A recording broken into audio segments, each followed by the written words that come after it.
प्रीत के डोरी माताई मोला बांध ले,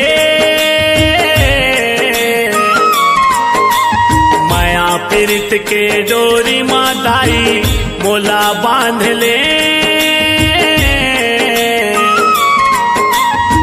तोर चरण माँ से उक बना के राख ले।